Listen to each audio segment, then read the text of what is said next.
કાયમી મૂડીના જે લક્ષણો છે એ લક્ષણોની અંદર મુદ્દા નંબર 4 ની અંદર એમ કે છે તરલતા. તરલતા એટલે તો કે જેનું ઝડપથી રોકડમાં રૂપાંતર થતું હોય એને તરલતા કહેવાય. બરોબર. કાર્યશીલ મૂડીમાં તરલતાનું પ્રમાણ વધુ હોય કારણ કે એનું ઝડપથી રોકડમાં રૂપાંતર થાય. જ્યારે કાયમી મૂડી છે એમાં તરલતા ખૂબ જ ઓછી હોય. શું કામ ઓછી હોય? તો કે એનું ઝડપથી રોકડમાં રૂપાંતર થતું નથી. શું કે છે? જો આ પ્રકારની મૂડી લાંબા ગાળા સુધી કાયમી મિલકતોમાં રોકાયેલી હોવાથી સરળતાથી રોકડમાં રૂપાંતર થતું નથી, તેથી તરલતાનું પ્રમાણ ઓછું છે. હવે તમે જે કાયમી મૂડીની અંદર રોકાણ કરેલું છે, કોઈ જમીનમાં, કોઈ મકાનમાં, અથવા કોઈ વાહનોમાં, અથવા કોઈ ફર્નિચરમાં, અથવા માનો કોઈ જગ્યાએ કોઈ પણ પ્રકારનો મોટો પ્લાન્ટ નાખ્યો, તો તમે જે કાયમી મૂડીમાં રોકાણ કરેલું છે તો સ્વાભાવિક છે કે ત્યાં તમે 2-5 મહિનામાં કે 1 વર્ષ 1.5 વર્ષની અંદર તમે એ પ્લાન્ટ બંધ નહીં કરી દો. બરોબર. એ મકાન છે એ મકાન તમે વર્ષ 2 વર્ષમાં વેચી નહીં નાખો, અથવા જે કંપની લીધી છે એ કંપની તમે 2-3 વર્ષમાં નહીં વેચી નાખો. શા માટે? તો કે એમાં તમે જે રોકાણ કર્યું છે એ રોકાણ છે એ તમે લાંબા ગાળા માટે કરેલું છે, એટલે એની અંદર તરલતા એટલે કે એ ઝડપથી રોકડમાં રૂપાંતર થતું નથી, તો સ્વાભાવિક છે કે ત્યાં કાયમી મૂડીની જરૂરિયાત વધુ રહે છે. બરાબર. કારણ કે તરલતાનું પ્રમાણ ખૂબ જ ઓછું છે. રોકાયેલી કાયમી મિલકતોની અંદર આ મૂડી રોકાયેલી છે. બરાબર. તમે જે રોકાણ કરેલું છે એ રોકાણ તમે કાયમી મૂડીમાં કરેલું છે, કાયમી મિલકતોમાં રોકાણ કરેલું છે, તો ત્યાં તરલતાનું પ્રમાણ ખૂબ જ ઓછું હોય, એટલે કે એનું રોકડમાં રૂપાંતર થતું નથી. બરાબર. તો ત્યાં તરલતાનું પ્રમાણ ઓછું છે. નંબર 2, જોખમ. કાયમી મિલકતો છે એની અંદર જોખમનું પ્રમાણ ખૂબ જ વધારે છે. શું કામ એમ કહે છે? તો કે કાયમી મૂડી કાયમી મિલકતોમાં રોકાયેલી હોય છે અને કાયમી મિલકતો લાંબા ગાળાની હોવાથી તેમાં અપ્રચલિત થવાનું જોખમ રહે છે, કિંમતમાં ઘટાડો થવાનું જોખમ રહે છે. બરાબર.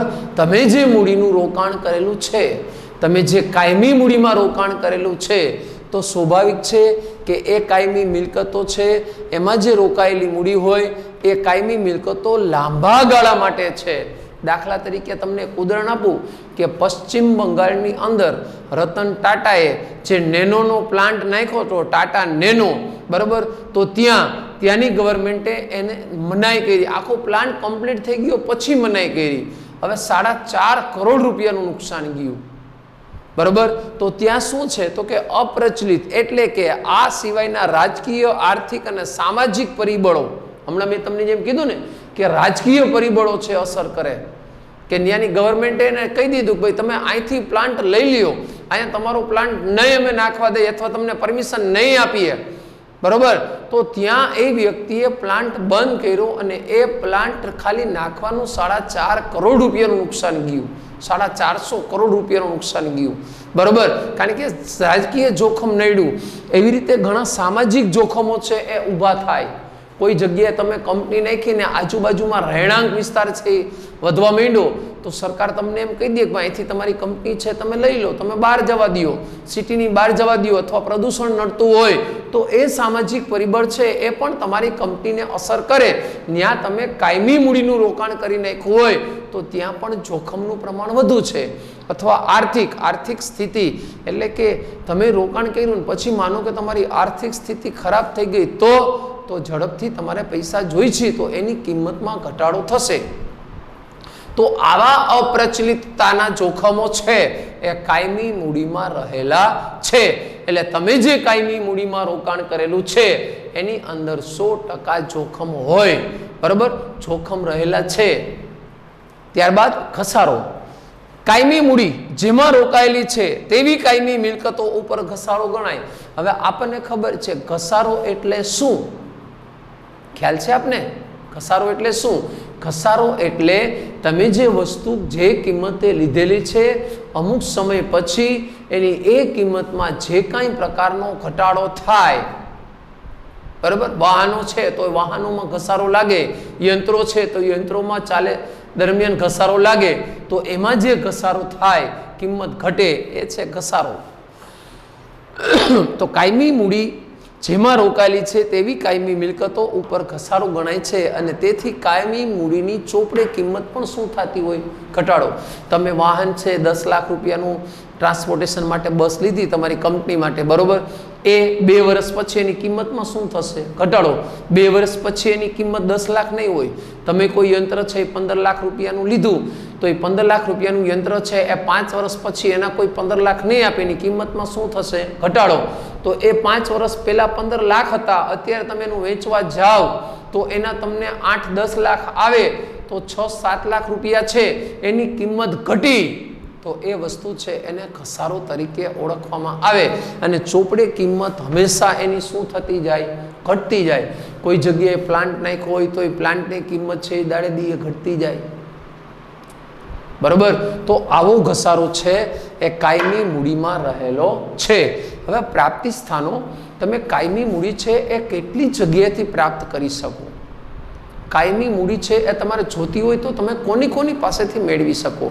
તો એમાં એમ કે છે કે કાયમી મૂડીના પ્રાપ્તિ સ્થાનોમાં ધંધાના જે સ્થાપકો છે, ધંધાનો સ્થાપક એટલે કોણ? તો કે જે વ્યક્તિએ કંપની સ્થાપવાનો વિચાર કરેલો છે, જે વ્યક્તિએ કંપનીની સ્થાપના કરેલી છે, જે વ્યક્તિએ કંપની ઊભી કરેલી છે, એવો જે સ્થાપક છે એ પણ મૂડી લાવી શકે.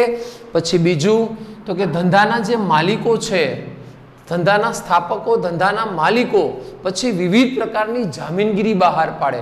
જામીનગીરીમાં કંપની બોન્ડ બહાર પાડે, કંપની ડિબેન્ચર બહાર પાડે, કંપની ઇક્વિટી શેર બહાર પાડે, બરોબર? આજે છે એ બધી લાંબા ગાળા માટે તમે મૂડી છે મેળવી શકો જાહેર જનતા પાસેથી.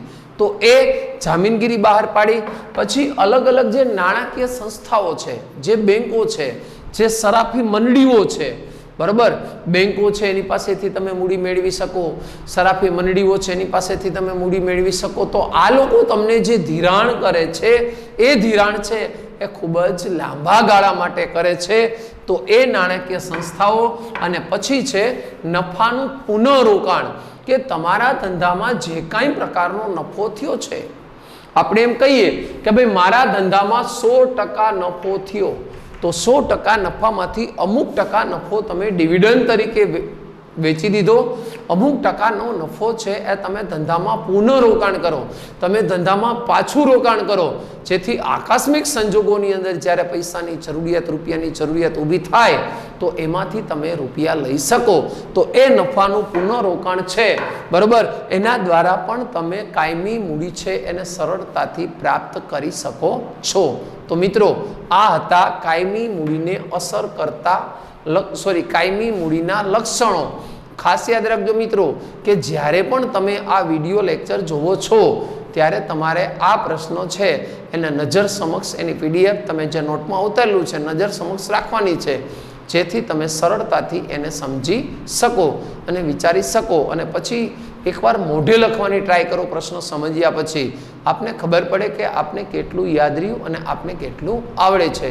તો મિત્રો, આજે ચેનલ છે એને સબસ્ક્રાઇબ કરો, એને લાઈક કરો અને તેને શેર કરો, જેથી કરીને વધારેમાં વધારે વિદ્યાર્થીઓ છે એ આનો લાભ લઈ શકે. જય હિન્દ, જય ભારત.